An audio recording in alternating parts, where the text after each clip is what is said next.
Olá, amigos da TV Rio Branco. Hoje é quinta-feira, 28 de janeiro de 2021. Estamos começando mais uma edição do URB Notícias, sempre ao vivo aqui pela sua TV Rio Branco, canal 8.1, Sistema Brasileiro de Televisão, seu SBT. Agora são 11 horas e 13 minutos no Acre. Eu começo o programa de hoje falando sobre a luta sindical. Eu vou entrevistar pela primeira vez aqui no programa, como presidente, o presidente do Sindicato dos Vigilantes e de Transporte de Valores do Estado do Acre, o SESPAC, e também presidente do Sindicato dos Socioeducativos do Estado do Acre, o Sintase, o Nonato Santos, o homem mais poderoso do ramo sindical no Acre. Só ele preside 2 sindicatos. Vamos falar sobre as atividades dos 2 sindicatos e também o que ele está a pleitear aí. Ele quer ser incluído, né? Que a categoria seja incluída também no grupo chamado prioritário, que vai receber, que está a receber a vacina contra o novo coronavírus, que é o vírus que causa a Covid-19, que está matando muita gente no Brasil e no mundo. Depois a gente fala sobre educação. Eu vou conversar com o professor Mirelle Barros. É um acreano que morou muito tempo no Amazonas, está de volta ao Acre, é professor do IFAC, e nós vamos falar sobre as vagas remanescentes nos cursos de agroecologia e recursos pesqueiros. Ele vem acompanhado do Dr. Sérgio Flórido, que é o diretor do IFAC lá em Chapuri, né, professor? Só que o professor Sérgio vai só observar, mas está aqui com a gente, o Dr. Sérgio Flórido, como sempre digo, é uma satisfação revê-lo, está aqui com a gente. E no final do programa, nós vamos entrevistar o cantor e compositor acreano Alberan Moraes. Ele esteve aqui ontem, mas não pôde falar, que nós estamos com um problema técnico aqui, só com o microfone. Ele vem falar, vem cantar também e vai participar de um evento agora no próximo final de semana, precisamente no sábado, a partir das 7h30 da noite, lá no Teatro Hélio Melo, uma mostra do cinema, contando um pouco da história do cinema acreano, que começou no final dos anos 60 e início dos anos 70, momentos de dificuldades, ok? Bom, nós temos aqui o apoio do Arasuper e do Aramix, e é em nome desse grupo, o maior, o mais antigo e o melhor do Acre, que eu começo a entrevista de hoje com o Nonato Santos. É isso? Isso. Presidente de 2 sindicatos. Seja bem-vindo, presidente. Muito obrigado, Muniz. Prazer recebê-lo aqui no programa. É uma honra toda minha. Primeira vez como presidente de uma entidade. Nós estávamos aqui, eu já lhe entrevistei bem longe daqui, Sim. a alguns quilômetros de distância, lá no litoral paulista. Sim. No litoral sul. Sul acho que é. Região de Santos, pronto. Isso. Precisamente lá em Praia Grande. Praia Grande. Para quem não sabe, eu não lembro, Praia Grande é um município muito próspero da região da Baixada Santista. É uma cidade pequena, mas porém muito rica, né, Nath? Sim. Taxa de desemprego praticamente zero, sem violência das grandes cidades. Cidade agradabilíssima. Com certeza. Nonato, afinal de contas, você está há mais tempo no Sindicato dos Vigilantes, né? Isso. Quanto tempo já? Já nós estamos no 2º mandato, já indo para os 7 anos. Então você foi eleito e reeleito. Sim. Quando você se elege em cima das propostas, em cima do que você assume que vai fazer. A reeleição Isso. é muito mais pelo que você fez ou pelo que deixou de fazer. É justamente isso, pelo que você fez. E não pelo que você está a prometer. É verdade. Mas, afinal de contas, como é que vocês estão enfrentando esse problema que a gente achava que estava passando e não está, né? No final do ano deu aquela sensação de que tudo já tinha passado, mas parece que vamos ter que conviver por muito tempo ainda, enquanto não conseguirmos, então, vacinar todo mundo, né? É verdade, muito complicado. Muniz, eu digo que essa pandemia, na verdade, ela atrapalhou o mundo inteiro, né? O mundo inteiro. E nós, como trabalhadores, a gente vem sofrendo na pele. Nossa categoria de vigilante, nós perdemos aí em torno de 10 companheiros já, né, para essa pandemia. Então, a gente vem tentando orientar a nossa classe, tentando também orientar os patrões, né, como proceder com a nossa classe, mas é meio complicado, você sabe que é complicado. Você está aí a defender uma ideia que eu acho válida, o nosso sindicato também está pleiteando, não sei se vai conseguir, para incluir a categoria de vocês no chamado grupo prioritário. E aí? Isso mesmo. Inclusive, hoje eu estou mandando um documento para o nosso governador, né? Espero que ele veja e que também atenda às necessidades da categoria, porque e para o prefeito também, Tião Bocalon, né, a gente está mandando também para que eles vejam com carinho essa situação. A nossa categoria hoje gira em torno de 1.200 trabalhadores no estado do Acre, e a gente vem enfrentando essa dificuldade por a gente estar na linha de frente, nos hospitais, nos bancos. A primeira pessoa que o público procura é o vigilante. Então, a gente já teve vários casos de colegas infectados, já perdemos alguns colegas para a Covid. Então, a gente acha justo que coloque esses trabalhadores no grupo prioritário. Apesar de não ser, digamos assim, a faixa etária de vocês não é tão alta, mas é em função do risco. Sim, sim. Né? Em função do risco. A gente, como eu falei anteriormente, a primeira pessoa que o público procura é o vigilante. Ou é procurado, né? Ou ele tem que se apresentar por dever de ofício. Sim, com certeza. Então, nesse contato, nesse primeiro contato, o vigilante ali geralmente já está absorvendo já todas as demandas do cliente, da sociedade que chega, né? Então, é muito complicado. E qual é a expectativa de vocês em relação a esse pleito, a esse pedido? A gente espera que o poder público atenda a nossas necessidades.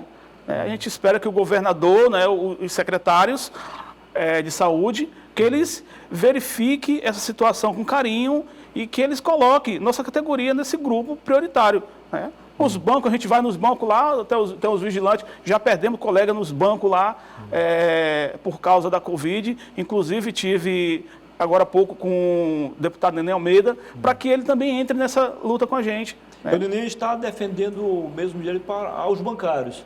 Incluir vocês também nesse meio. Sim, né? sim. O deputado Nenê Almeida no âmbito estadual e o vereador Ismael Machado no âmbito municipal. Né?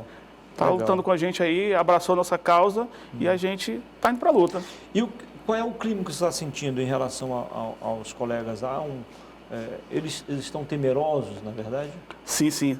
Muito temeroso. É igual toda a sociedade está, né? Todo mundo está em pânico devido a essa pandemia. Mas a nossa categoria, como as demais, também estão em pânico porque, como eu falei, eles são linha de frente. Né? E aí, além dele ter esse contato direto, leva para casa. Né? Geralmente, os caras têm um senhor de idade lá, as crianças, então é muito complicado. Num passado recente, antes mesmo da pandemia chegar, vocês enfrentaram alguns problemas, atraso de salários defasados e até algumas demissões. Isso aos poucos foi superado ou os problemas dessa natureza continuam? Isoladamente, ainda tem alguns problemas. Ainda tem algumas empresas que persistem em atrasar salário, em burlar a lei, na verdade, né? Mas, no modo geral, já deu uma estabilizada. Principalmente, atraso de salário já deu uma estabilizada. Vocês têm um piso salarial, né? Nós temos, não temos piso ainda, a gente tem, por estado, né? A negociação é por estado, a gente não tem um piso nacional. Inclusive, esse piso nacional já está há bastante tempo no Congresso, né? Para que a gente unifique o salário de todo o Brasil, mas por enquanto ainda não conseguimos. Como é que está o Acre? Está mais ou menos na média nacional? Está bem abaixo? Um pouco alto? O Acre acreditou que nós estamos aí entre o 16º. Não somos os primeiros, mas também estamos longe. Não estamos na zona de abaixamento. Sim, sim, sim. É isso mesmo. E as empresas, né? Aí nesse caso, no Estado tem que obedecer ali aquele... Convenção coletiva. Convenção coletiva. As empresas elas são regidas pela convenção coletiva, né? Então eles têm que obedecer o que manda a convenção, que anda de acordo com a Constituição, com a CLT. Tá. Tem um auxílio de risco de vida. Temos, em 2012 nós conseguimos... Vem sendo respeitado? Vem, graças a Deus. Nós conquistamos aí o risco de vida, Na verdade, né? vai ser risco de morte, né? É para ser, né? Mas a denominação é risco de vida, né? Então, a gente, em 2012, a gente conseguiu aí, a nível nacional, já era uma luta antiga, uma luta de 10 anos, conquistamos aí o tão sonhado risco de vida, né? 30% de salário, que atribuição da categoria, por ser perigosa, né? Sim. Então, graças a Deus nós conseguimos. O sindicato há alguns anos atrás, acho que você não estava lá ainda, chegou a defender o direito de usar a arma, né? Como é que está esse Também temos projeto da Câmara Federal, né, que dá o porte de arma para o vigilante, né? Porque, como eu falei, é uma profissão de risco, profissão perigosa, inclusive, foi aprovado recentemente aí a aposentadoria especial, né, aos 25 anos. Né? Então, o trabalhador, ele trabalha a semana inteira ou o dia todinho armado, depois ele vai para casa sem o seu armamento. Né? Então, a gente defende que também tenha esse porte de arma fora do trabalho. Sim, é uma questão de segurança, né? Sim, segurança. Porque todos estão correndo risco ao mesmo tempo. Com certeza. O tempo todo. Tá, e com relação à outra categoria, que você representa há pouco mais de um ano, né? Isso. Os socioeducativos. Isso, os agentes socioeducativos, a gente está num embate aí, né, que o nosso PCCR, vai começar agora o PCCR, né? A gente está trabalhando aí junto, montando a comissão para que seja criado o PCCR. Temos também um caso bem complicado, que é o pessoal dos efetivos do IAPEM, né, que o pessoal que fizeram o concurso para o IAPEM, porém foram lotados no ISE. E até agora o governador já por diversas vezes já disse, não, o pessoal vão, mas até agora eles não foram. Então a gente pede que o governo também olhe para esse pessoal aí, que o governo cumpra com sua palavra. São em torno de 28 trabalhadores. Não seria muito dispendioso? Não vai ter impacto na folha. Não vai ter, já foi feito todo esse cálculo. Eu acredito que seja questão política e acredito que o governador vai resolver essa situação, porque é uma situação política. Ainda bem que você é otimista, né? Sim, graças a Deus. Acha que não é otimista, não vai dar certo, não sei o quê. Então, mas a gente tem que pensar de forma positiva. Sim, né? sim. São mais ou menos quantos profissionais nessa área? São em torno de 255 em todo o estado. Agente socioeducativo são aqueles profissionais que cuidam de menores em conflito com a lei. Né? Então, a gente tem a nossa categoria aí, que está nessa batalha, e vai ter concurso público também, né, para essa área. Tão logo, acredito que esse ano ainda saiu o edital para concurso público, para poder trazer mais trabalhadores, mais profissionais para essa área. Alguns maldosos chamam de os marginais infantos juvenis, mas é maldade. Inclusive... Vamos tratar assim, por favor. Isso. Nós que cuidamos desses adolescentes, a gente vê o dia a dia desses menores em conflito com a lei. É complicado. Geralmente, a grande maioria são menores que têm problema familiar já, né? Então... É por isso que o trabalho de vocês é muito importante nessa fase. Sim. Não apenas como para repreendê-los, mas para ajudá-los a superar esses problemas e transformá-los, né? Sim. Transformá-los. Muniz, e já teve muitos casos, eu já acompanhei muitos casos aí de adolescente que saiu de lá e que levou outra vida, né? E também acompanhei vários, eu digo que seja a maioria, que vê ali como uma creche, né? Mas que não é isso. Os educadores, os agentes socioeducativos estão lá para poder preservar os adolescentes e também serve mais como orientador. Eles estão lá educando, estão lá... Claro. Então, é uma categoria muito importante que, geralmente, a sociedade e o poder público não dá muito a sua devida atenção. Mas ali é importante porque, claro que tem os casos isolados, tanto dos agentes quanto dos internos. Mas a maioria estabelece assim, uma relação de confiança e de amizade com eles. E isso é muito importante. Tem que ter a separação lá. Eu fui lá há uns 5, 6 anos e eu vi lá, acho que tem umas 3 categorias, né? Os mais afoitos, os que estão lá com um pequeno delito. E tem também a turma da pesada, né? Que realmente. aí o tratamento também tem que ser diferenciado. Proporcional. Sim. Não dá para dispensar um tratamento igual para todo mundo. Né? E graças a Deus, Muniz, hoje a gente, há uns tempos atrás aí, o sistema deu uma mudada. Os gestores que passaram agora recentemente, o primeiro gestor, o senhor Rogério, e agora o nosso César, né? Nosso ex-comandante da PM está lá, então estão fazendo um ótimo trabalho. Digamos de passagem que eu só tenho a agradecer esses profissionais que estão mudando o sistema e que estão valorizando, de certa forma, valorizando a categoria. E a gente só agradece mesmo. Agora, ao mesmo tempo, né, presidente, por conta desse grupo que eu te falei que é da pesada mesmo, o trabalho de vocês torna-se também muito complicado, né? Temerário. Né? Muito perigoso.